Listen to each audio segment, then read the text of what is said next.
안녕하세요. 저는 2년 전에 돌싱으로 돌아온 38살 여성입니다.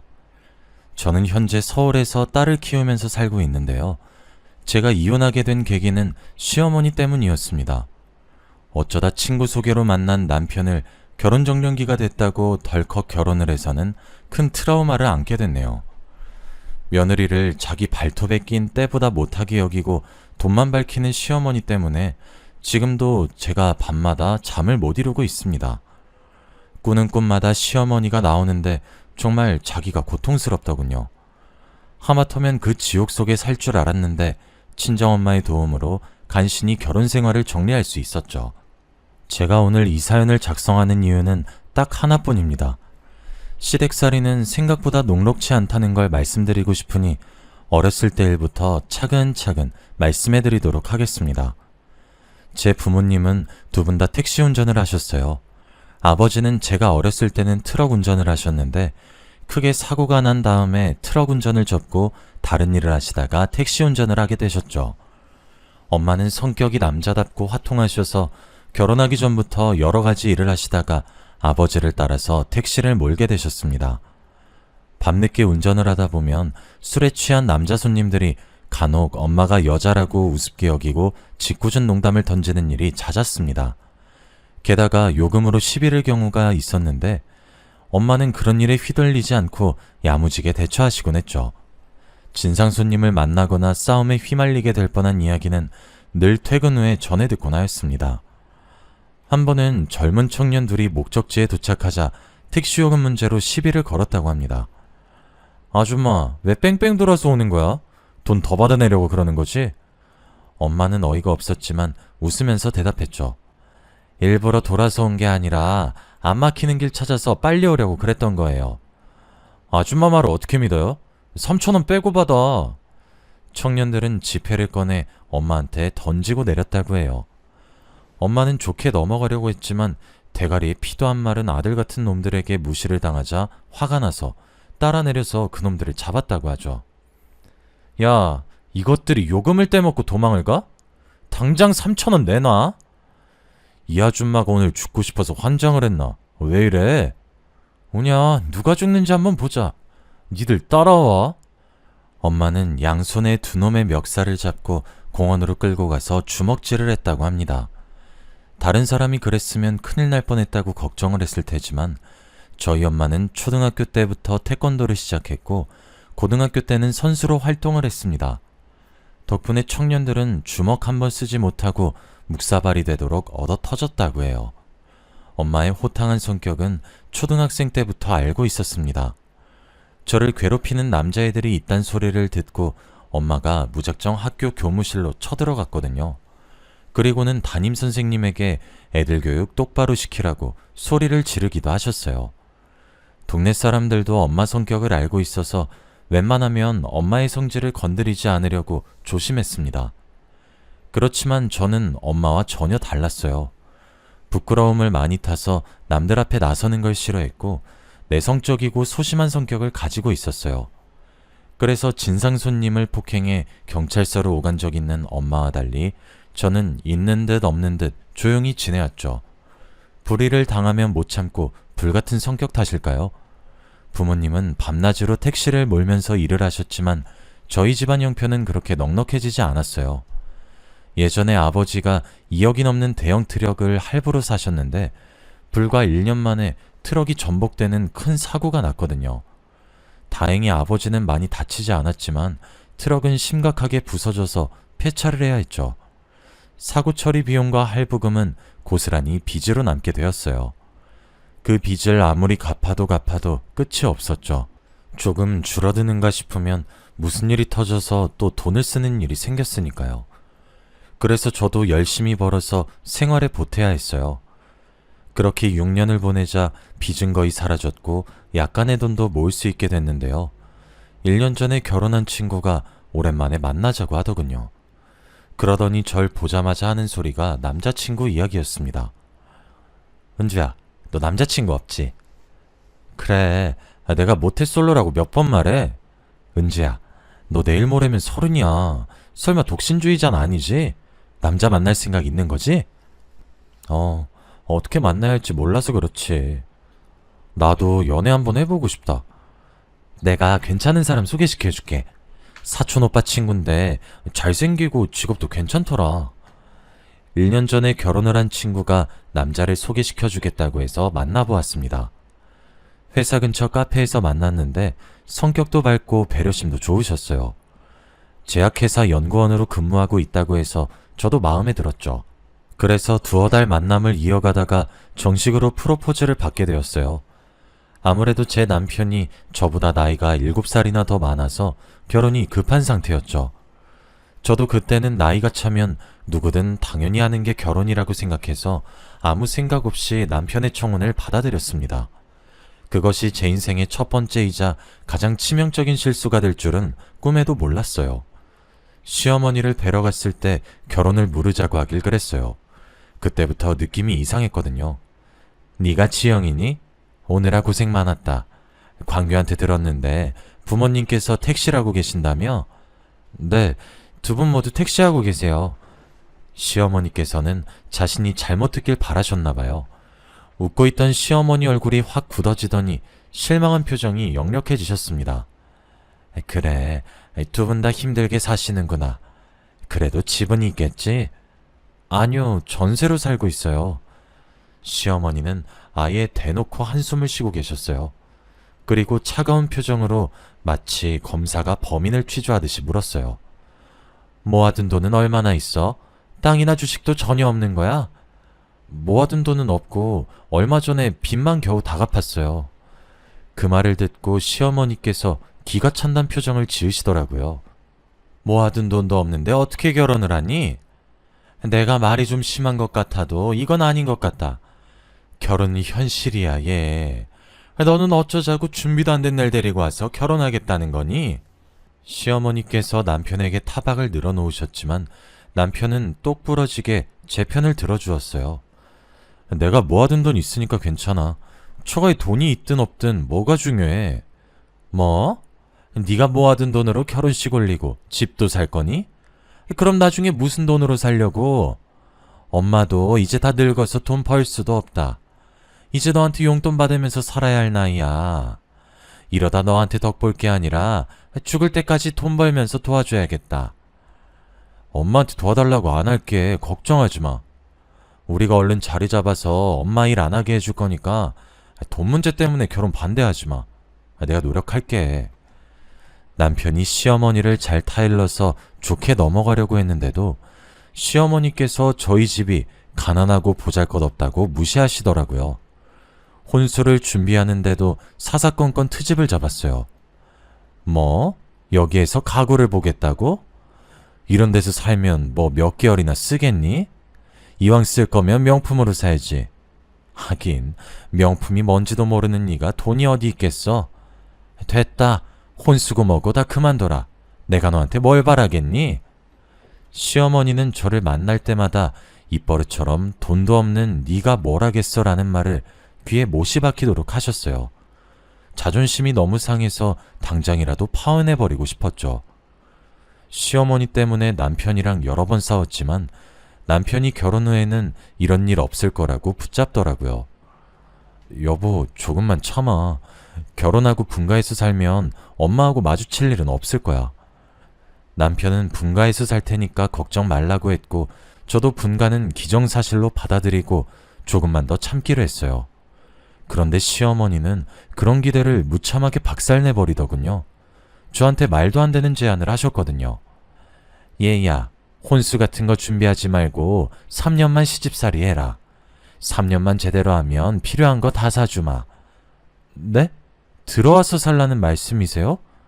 그래, 내가 다 해줄 테니까 들어와서 살라고. 왜? 그러긴 싫니? 아니요. 갑자기 그러시니까 저도 놀래서 그랬어요. 없는 형편에 살림살이나 제대로 하겠니? 딱 봐도 내 도움 없으면 살기 힘들겠구먼. 네 친정 생각해서 한 푼이라도 아껴야지. 안 그래? 시어머니께서 이제는 친정을 덜 먹였어요. 집을 구해줘도 살림살이를 장만하지도 못할 테니 그냥 시댁에 들어와서 살라는 거였죠. 저를 위해주는 척 자기 옆에 앉혀두고 피가 마를 정도로 달달 볶아대려는 것 같았어요. 그래서 얼른 남편한테 가서 어떻게든 시어머니를 말려보라고 말했습니다. 여보, 어머님이 하는 말 들었어? 우리 살림 합치겠대. 당신이 가서 우리 분가해서 살겠다고 해. 살림살이 같은 건 내가 얼마든지 장만할 수 있어. 알았어. 내가 엄마 설득해볼게. 당신은 신경 쓰지 마. 정말이지? 진짜로 잘 말해서 우리 분가시킬 거지? 그래. 내가 잘 말해볼 거니까 행여나 이상한 말 하지 마. 하지만 남편 말과는 달리 시어머니께 아무 말도 안 하는 것 같았죠. 시어머니 눈치만 보면서 분가는 말도 꺼내지 않았거든요. 남편을 닥달해봤자 언성만 높아질 것 같아 답답한 마음에 친정엄마에게 전화를 걸었습니다. 친정엄마도 제 말을 듣고 기분이 나쁘다고 하셨지만 있는 집안 여자들은 원래 그런 법이니 우리가 이해하자고 하셨어요. 안 사돈이 없는 말 하는 것도 아니고 우리가 가진 게 없는 건 사실이잖아. 기분이 나쁘고 화가 나도 참아야지. 괜히 트집 잡히지 마라. 며칠 후에 상견례 할 때 내가 정중하게 분가시켜달라고 말해볼게. 엄마가 잘 말해줄 거라는 생각에 상견례 날만 기다렸습니다.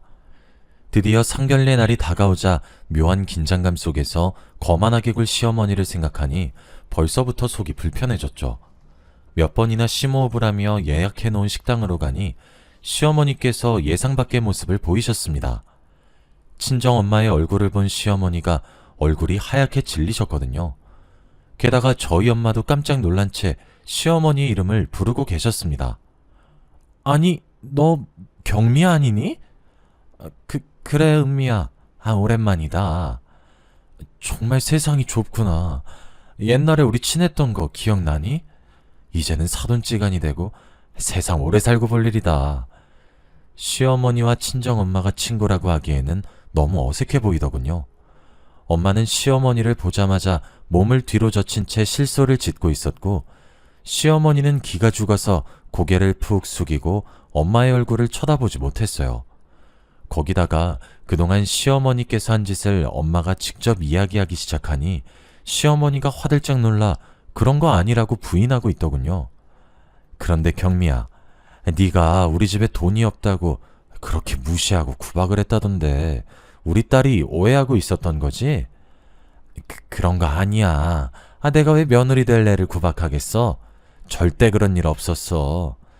이번에도 오해한 거였구나. 예전에도 내 친구 왕따 시켰다가 내가 물어보니까 아니라고 했잖아. 그때 소문이 너무 안 좋게 들려서 왕따 시킨 게 맞다고 생각했는데 이번에도 내가 오해한 거였구나. 엄마가 오해라는 단어를 강조하자 시어머니께서 어깨를 움찔거리셨어요. 맞아. 오해한 거야. 내 말투가 워낙 세서 다들 오해하더라고. 며느라, 미안하다. 내가 너무 직설적으로 말하는 편이라 네가 상처받았나 보네. 네? 네, 괜찮습니다. 저 하나도 상처 안 받았어요. 시어머니께서 금방이라도 울음을 터뜨릴 것처럼 완전히 울상이 되셔서 괜찮다고 말할 수밖에 없었습니다. 남편도 시어머니가 겁을 먹으신 모습을 처음 보았는지 의아스러운 표정이었죠. 어색한 침묵이 흐르자 남편이 귓속말로 무슨 일이 있었는지 아냐고 묻더군요. 저는 당연히 예전에 들었던 학창시절 이야기를 이야기하지 못했죠. 아버지께서 엄마가 예전에 일진이었다고 농담을 하셨거든요. 웃으면서 이야기하시길래 저는 당연히 진짜가 아니라고 생각했어요. 지영아, 너네 학교에 아직도 일진 있니? 선배한테 들었어. 그런 애들이랑 말도 안 섞으니까 걱정하지 마. 너네 엄마도 예전에 일진이었는데. 뭐? 엄마가? 제가 깜짝 놀라서 엄마를 쳐다보니까 엄마 얼굴이 빨갛게 달아올라 있더라고요. 당황하셨는지 갑자기 아버지 밥그릇을 툭툭 치더니 잔소리를 하기 시작하셨어요. 밥 먹다가 갑자기 왜 뚱딴지 같은 소리야. 쓸데없는 소리 하지 말고 밥이나 먹어. 엄마, 진짜로 일진이었어? 옛날 애들 삥도 뜯고 다닌 거야? 아휴, 삥은 무슨. 난 그런 짓 한 적 없어. 그리고 당신은 왜 다 지난 일을 꺼내고 그래? 아니, 당신이 예전이랑 너무 많이 달라져서 장난 좀 쳐봤어. 그럼 당신은 예전이랑 똑같나? 선생들 몰래 삥 뜯다가 구렛나루 쥐어뜯긴 것도 말해줘? 그 이야기는 왜 꺼내? 삥 뜯은 게 아니라 애들이랑 장난치다가 장난은 무슨 매일 삥 뜯는 걸로 유명했으면서. 저는 당연히 엄마와 아버지가 중매로 만난 줄 알았어요. 제 친구들 부모님 소개로 만났다길래 우리 부모님도 그러겠거니 했는데 학창시절부터 서로를 알고 있을 줄은 꿈에도 몰랐죠. 제가 둘이 어떻게 친해진 거냐고 물으니까 아버지는 어떻게 엄마를 만나게 되었는지 말해주었어요. 엄마와 아버지는 학창시절에 공부는 뒷전이었고 흔히 노는 무리들하고 어울렸다고 합니다.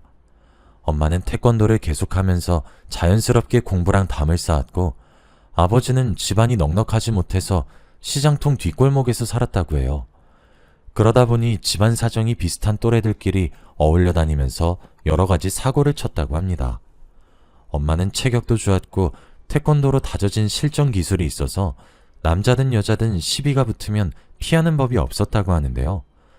싸워서 진 적이 한 번도 없었다는 말에 평범해 보였던 엄마가 다시 보였죠. 엄마가 남자랑 싸웠는데 다 이겼다고? 말도 안 돼. 나도 싸움은 한가닥 했는데 네 엄마한테 깨졌어.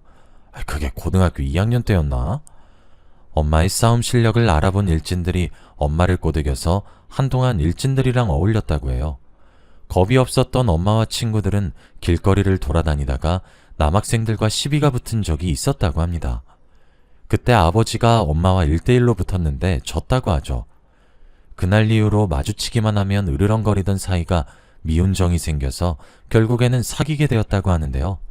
졸업 후에도 계속 만나다가 5년 후에 결혼해서 저를 낳았다고 합니다. 엄마와 아버지가 이런 과거를 갖고 있어서 시어머니도 저를 못살게 구는 걸 멈췄나 봅니다. 그날 이후로 제 결혼 생활이 완전히 달라졌거든요. 저희 부부 뜻대로 당연히 분가를 하게 되었고 결혼 후에도 저는 계속 직장을 다닐 수 있게 되었습니다. 애를 낳을 때까지는 사회생활을 계속할 생각이었고 시어머니도 허락을 하셨어요. 게다가 집안일도 시어머니께서 알아서 해주시더군요. 덕분에 저는 시어머니가 차려주는 아침을 먹고 출근할 수 있었습니다. 집에 돌아와서도 집안일을 할 필요가 없었어요. 시어머니께서 시댁과 저희 집을 오가면서 집안일을 도맡아서 하셨습니다. 제가 하겠다고 말려도 기억하시겠다고 하더라고요. 어머님, 집안일은 제가 알아서 할 테니까 이제 오지 마세요. 계속 이러시면 제가 부담스러워요. 아니야, 내가 좋아하는 일이니까 넌 신경 쓰지 말고 회사 일만 열심히 하거라. 도대체 어머님의 학창시절이 어땠길래 이렇게 변해버리신 걸까요? 요즘은 왕따를 심하게 시키면 뉴스에도 나오곤 하잖아요. 그 정도로 애를 괴롭힌 걸까 싶어서 일하다가도 괜히 상상이 되더라고요. 이러다가 큰 트러블이 일어나는 거 아닌가 싶을 정도로 시어머니께서 제 손에 물 한 방울 묻히지 않으셨어요. 그러던 어느 날 저녁 시간이었어요. 시어머니가 차려준 밥을 먹고 있는데 엄마한테 전화를 왔더라고요. 엄마, 무슨 일이야? 이번 주말에 김장하려고 하는데 너 시간 괜찮지? 어쩌지? 이번 주말에 출장 잡혀 있어. 아니, 저번 주 주말도 출장이었잖아. 뭔 놈의 출장이 왜 이렇게 많니? 지점에 문제가 생겨서 내가 해결해야 하는데 담당자가 주말밖에 시간이 없다고 해서. 그럼 할 수 없지. 나 혼자 하마. 엄마가 통화를 마치자 시어머니가 다가왔어요. 무슨 일이냐? 은미가, 아니, 안사돈이 뭐라고 해? 이번 주말에 김장할 건데 제가 시간이 없어서 못 도와드릴 것 같아요. 그래? 그럼 내가 가서 해주마. 어머님이요? 괜찮아요. 그러실 필요 없어요. 아니다. 이제 한 식구인데 손이 필요하면 당연히 가서 도와야지. 진짜로 시어머니가 친정으로 가서 김장을 거들어 주더라고요. 며칠 후에 엄마에게 전화를 걸어서 물어보니까 시어머니께서 앞으로 필요하면 언제든지 편하게 부르라고 하더군요. 걔가 옛날에는 애들 왕따 시켜서 울리고 전화까지 가게 만들더니 나이 들어서 철이 들었나 보다. 옛날에는 나한테 까불다가 무지하게 맞았거든. 뭐? 시어머니께서 얼마나 괴롭혔길래 그래. 키 작고 소심한 애 데려다가 걸레 빨던 물 붓고 때리고 밟고 나중엔 경찰서까지 갔는데 내가 이런 거 말하면 뭐하니? 너만 손해지. 지금은 정신 차린 것 같으니까 그냥 못 들은 걸로 해라. 대략 이 정도로 나쁜 짓을 했다고만 들어서 시어머니께서 눈치 보는 것도 이해가 됐습니다. 괜히 저희 엄마가 입을 여시면 동네 소문나고 남편 평판도 안 좋아져서 잘리거나 승진에 영향이 갈 수도 있으니까요. 지금은 시어머니께서 잘해주시고 제가 생각했던 것보다 결혼 생활에 큰 만족감을 느끼고 있었습니다. 회사 일도 바쁘다 보니 괜히 과거 일을 캐낼 필요는 없다는 생각이 들었죠. 그렇게 2년이 지나고 저희 부부 사이에 딸 하나가 생겼습니다. 저도 이제 직장을 그만두려고 부장님과 면담 자리를 가졌는데요. 부장님께서 한사코 말리시더라고요. 장대리, 지금까지 고생해놓고 이제 와서 왜 그만두려고 그래? 애 낳고 지금까지 잘 다니고 있었잖아. 이제 곧 승진할 텐데 계속 근무해. 그동안 고생한 보상은 받아야지. 그치만 저희도 자녀 계획이 더 있어서 가정에 충실하고 싶은데. 장대리가 지치고 힘들어서 이러는 거 이해해. 그런데 애 한 명 더 가질 거면 돈이 더 필요할 거 아니야. 곧 있으면 좋은 소식 생길 거니까 좀만 더 기다려보자.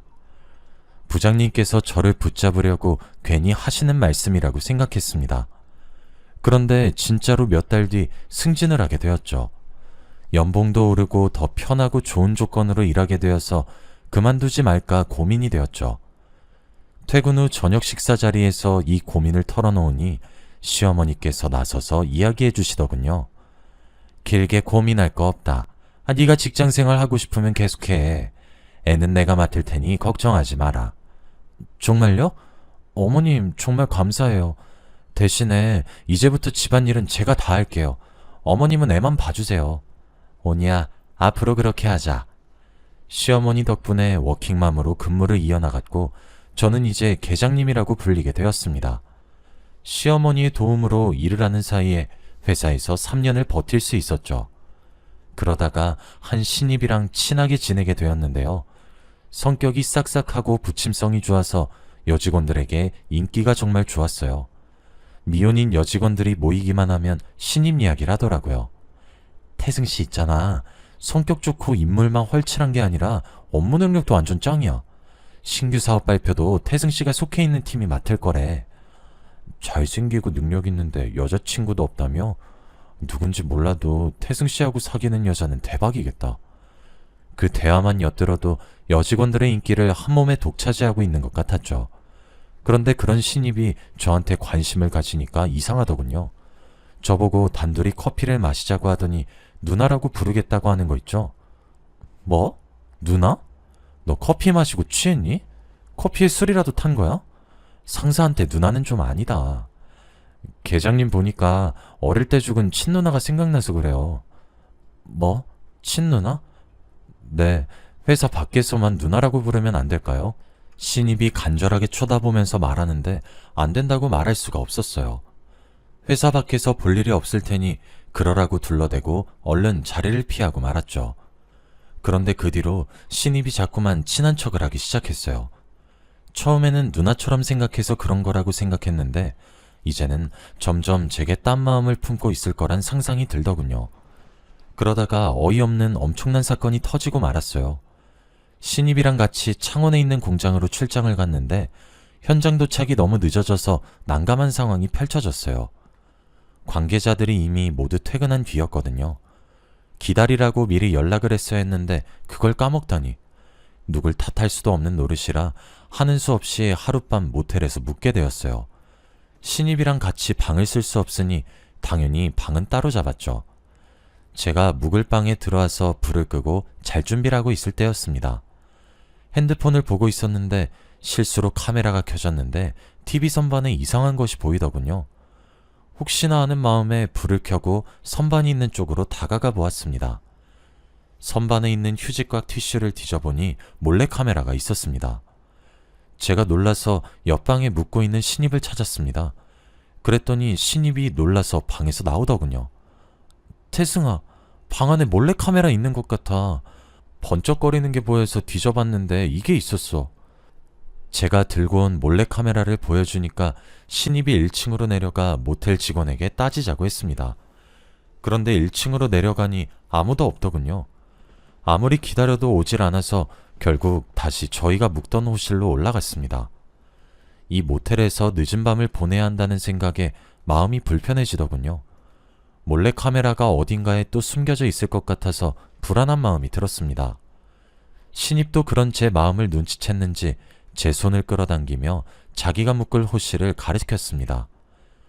잠자긴 글렀고 그냥 술이나 먹으면서 밤샐까요? 아무리 그래도 출장인데. 에이, 한두 잔은 괜찮잖아요. 공장지대 근처라 술집도 보이지 않으니 그 편이 나을 거란 생각이 들었습니다. 근처에 편의점 하나가 있긴 했지만 파라솔 하나 없었거든요. 이렇게 더운데 밖에서 쪼그려 앉아 먹는 것보다 시원한 에어컨 밑에서 맥주 한잔하고 싶긴 했습니다. 그래서 신입이랑 같이 편의점에 들려서 술과 안주를 사왔죠. 신입이 묵던 방 안에서 맥주 한 캔만 마시려다가 소주 한 병, 두 병을 더 먹게 되었습니다.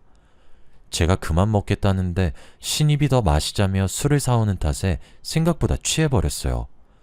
신입도 취했는지 갑자기 제 손을 잡더니 저를 그윽하게 쳐다보았습니다. 입을 맞출 것처럼 천천히 다가오길래 서둘러 피해버렸죠. 갑자기 너 왜 그러니? 누나, 나 취했나봐. 뭐? 누나? 너 미쳤어? 신입이 제게 안겨서 애교를 떠는데 어떻게 못 피하겠더라고요. 제 품 안에 파고들길래 있는 힘껏 밀어냈지만 역부족이었습니다. 그때 술이 확 깨서 몰래 카메라고 뭐고 신입이 얼른 술에서 깨길 기다렸습니다. 시간이 좀 지나서 신입이 술이 깼는지 자기가 옆방에 가서 자겠다고 하더군요. 진짜로 신입이랑 입을 맞추거나 잔 것도 아니라서 잊으려고 했습니다. 어차피 회사에서 마주칠 사람이니 모른 척하고 있으려고 했죠.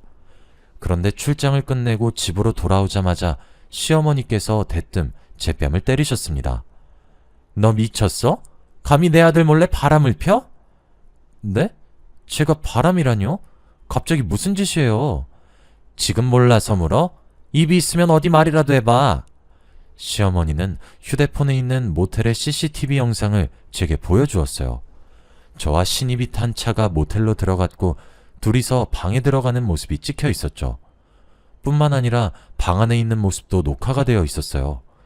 신입이 술에 취해 제게 안기는 장면까지 찍혀 있어서 누가 봐도 충분히 오해할 만한 상황이었습니다. 그래서 제가 어떻게든 설명을 해드리려고 했는데요. 어머님, 그게 아니라 출장 스케줄에 차질이 생겨서 급하게 들어간 모텔이었어요. 근데 제 방에 몰카가 있어서 신입이랑 같이 시간만 때우려고 술 마시다 사단이 난 거예요. 근데 이 신입이 술버릇이 좀 있어서 절 아는 것 뿐이에요. 진짜로 이 신입이랑 자거나 그런 사이 아니었어요. 뭐? 내가 네 말을 어떻게 믿어? 너랑 바람핀 놈이 전부 실토했다. 이래도 아니라고 잡아댈 거야? 바람이라뇨. 태승씨가 시어머니한테 찾아가서 다 말했다고요? 이 CCTV도 태승씨가 준 거예요? 그래, 우리 아들 몰래 태승씨 하면서 아주 친하게 지낸 모양이지? 너 같은 년 믿은 내 잘못이지. 내가 뭐하러 널 딸같이 챙겨줬나 몰라. 어? 시어머니가 잔뜩 흥분한 채 제 머리채를 쥐고 흔들었어요. 우리 회사 신입이 시어머니한테 CCTV 영상을 넘겼다니 도대체 무슨 사이길래 이런 짓을 저지른 걸까요? 설마 계획적으로 접근해서 제 약점을 만든 것은 아닐까 하는 생각에 머릿속이 복잡해지기 시작했어요. 그놈이 파놓은 함정에 빠졌단 생각밖에 안 들어서 속에서 분노가 치밀어 오르더군요. 어머님, 이러지 말고 손 놓으세요. 태승씨랑 무슨 사이예요? 무슨 사이길래 이런 짓을 한 거예요? 이런 짓이라니? 이게 미쳤나? 유부녀가 총각하고 바람 피워놓고 이렇게 뻔뻔할 줄이야. 몰카도 일부러 설치해 놓은 거죠. 어머님이랑 태승씨가 작당한 거잖아요. 작당하긴 뭘 작당해. 내가 너 신고해서 깜빵에 쳐넣을 거야. 저는 태승씨를 데려와 삼자대면 하자고 했지만 듣지 않으셨어요. 시어머니는 저를 바람난 년으로 몰아붙이면서 당장 이혼하라고 난리를 치셨죠.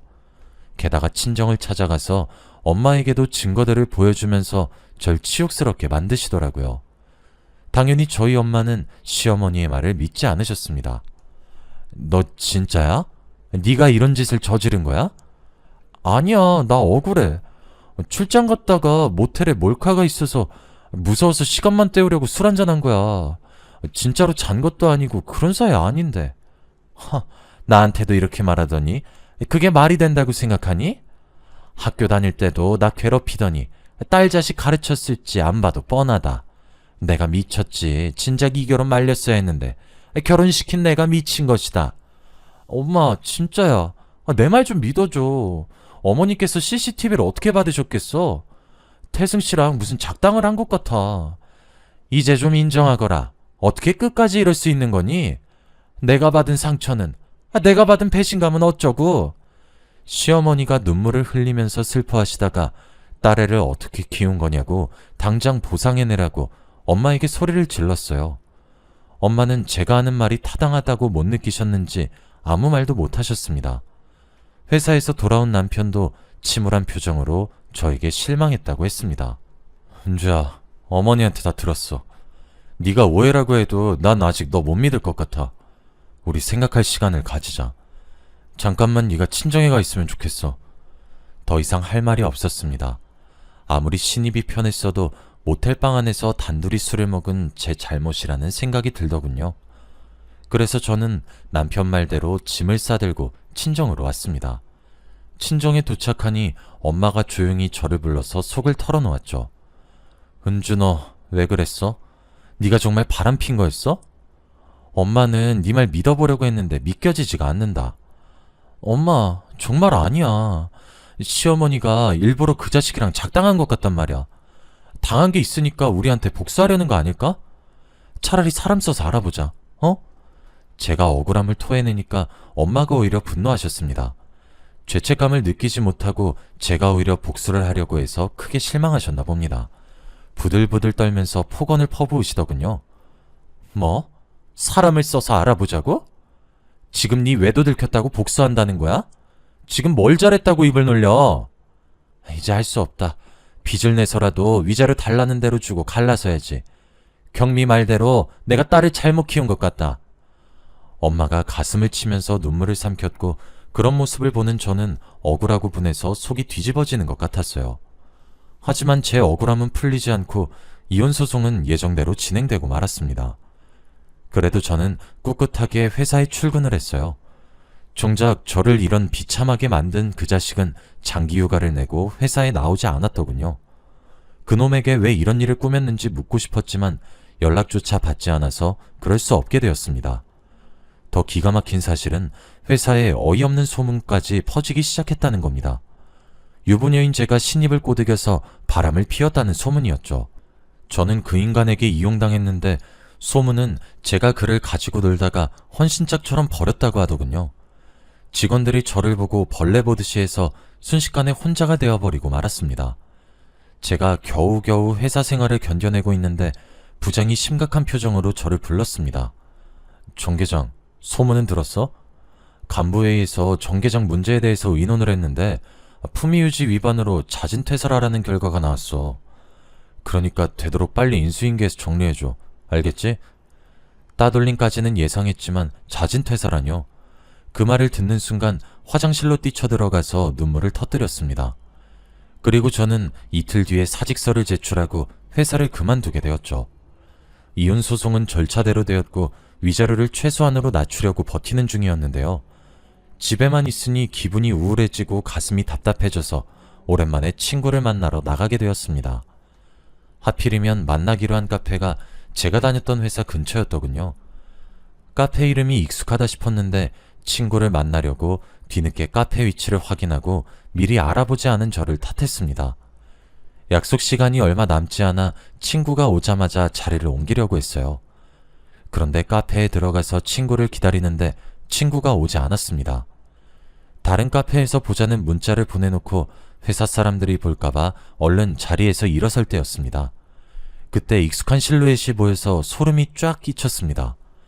제게 사심을 가지고 접근했던 신입과 남편이 창가 자리에 앉아서 진지한 표정으로 무언가 대화를 하고 있더군요. 저는 무슨 대화를 하는지 들으려다가 갑자기 전화벨이 울려서 급하게 카페를 빠져나왔습니다. 친구가 카페 근처에 왔다가 뒤늦게 문자를 보고 제게 전화를 한 것이었습니다. 제가 급하게 카페에서 나오니 저를 보고 왜 여기에 있냐고 묻고 있었습니다. 여기 말고 다른 카페 가자며. 근데 왜 여기에 있어? 땡땡 카페는 너무 멀지 않아? 거긴 왜 가려고 하는데? 너 여기 카페가 직원 할인된다고 좋아했잖아. 혜진아, 나 부탁 한 가지만 하자. 저기 카페 안에 남편이 있는데 나 몰래 이상한 짓 하는 것 같거든? 너만 몰래 들어가서 녹음해주면 안 될까? 뭐? 이상한 짓? 설마 바람 피는 건 아니지? 야, 잠깐만 기다려봐. 내가 꼭 녹음해서 들려줄게. 저보다 더 열이 받은 친구는 남편 뒷자리에 앉아서 녹음을 해주었습니다. 혹시나 들킬까봐 회사에서 멀리 떨어진 카페에서 기다리고 있었는데 1시간 후에 친구가 제가 있는 카페로 들어오더군요. 그리고 핸드폰으로 녹음한 충격적인 대화를 들려주었습니다. 그럼 약속한 3천만 원은 소송 끝나면 바로 주는 거죠? 당연하지. 최소한 1억은 뜯어낼 작정이야. 네가 고생 많았다. 에이, 이런 일은 제가 일가견이 있죠. 직장 사람들만 모르게 해주세요. 사람들이 저도 피해자인 줄 알고 있더라고요. 그래, 내가 하라는 대로만 말하면 은주가 남자 밝히는 꽃뱀인 줄 알고 있을 거야. 내 남편이 날 남자 밝히는 꽃뱀으로 만들었다니. 모두 남편이 저지른 짓이란 생각이 들자마자 시어머니도 한통속이었다는 사실을 녹음을 통해 알게 되었습니다. 시어머니가 남편에게 학창시절 괴롭힘을 당했다는 거짓말을 해 저희 엄마는 물론 저까지 미워하게 만든 것이었습니다. 그리고 저를 이혼시키려고 불륜녀로 모함했던 거죠. 시어머니는 눈에 가시 같은 저를 쫓아내고 위자료는 덤으로 얻을 수 있으니 일석이조였던 겁니다. 화가 머리끝까지 난 저는 작정을 하고 회사 근처에 몸을 숨겼습니다. 그래서 퇴근하고 나온 신입의 멱살을 잡고 골목 쪽으로 들어왔죠. 너 지금 사기치고 있는 거 알고 있어? 나 녹음해놓은 증거 있으니까 바른 대로 말해. 녹음? 무슨 녹음을 말하는 건데요? 그리고 나 잘리면 어쩌려고 그래. 이러다 회사 사람들이 보겠어. 그래, 너랑 같이 골목으로 들어온 사람 많아. 내가 이번엔 네가 꼬신 거라고 소문 좀 내보려고. 어때? 너도 한번 권고사직 당해볼래? 거기에 사기죄까지 추가하려고 하는데. 사기죄? 장 계장님, 미안해요. 내가 비트코인을 했는데 실패해서 빚이 너무 많아서. 그런데 장 계장님 남편이 갑자기 나한테 접근하더니 장 계장님 꼬셔보라고 하는 거야. 둘이 있는 사진만 잘 찍어오면 돈 주겠다고 해서 얼떨결에 저질러 버렸어. 신입이 남편과 시어머니가 시킨 거라고 자백하길래 그 말을 녹음해 두었습니다. 그리고 그 녹음본을 엄마에게 들려주었죠. 엄마는 녹음된 걸 듣고 충격을 받고 입술을 꽉 깨물더니 제 손을 잡고 시댁으로 달려갔습니다. 시모는 당연히 우리를 보고 버럭 소리를 지르고 있더군요. 아니, 여기가 어디라고 찾아와? 썩 안 꺼져? 시어머니가 상황 판단을 하지 못하고 소금을 뿌리려고 하길래 엄마가 시어머니의 팔을 강하게 잡아챘습니다. 뭐? 썩 안 꺼져?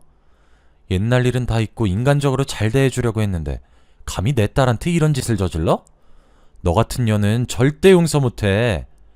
뭐? 지금 무슨 소리 하는 거야? 잘못은 네 딸이 했다고.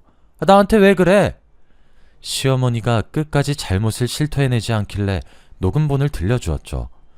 녹음 파일을 들은 시어머니가 그때가 돼서야 사색이 된 채 잘못했다고 빌었습니다. 시어머니가 울면서 빌었지만 엄마는 시어머니를 용서해주지 않았는데요. 저도 이 일을 용서해줄 수 없었습니다. 남편도 미안하다고 용서를 구하며 앞으로 이런 일이 없을 거라고 했지만 저는 위자료와 더불어 재산 분할을 청구하였습니다. 지금은 시어머니를 상대로 정신적 피해 보상까지 요구해서 모두 받아낸 상태인데요. 엄마 말로는 시어머니가 집을 처분할 정도로 전 재산을 토해냈다고 하더군요. 두 모자는 현재 월세방을 전전하는 신세가 되고 말았다고 합니다. 이게 다 오해와 잘못된 복수 방법 때문에 일어난 일이에요. 여러분은 무슨 일이 생기든 간에 상대방을 인격적으로 배려하면서 행복하게 살아가시길 바랍니다.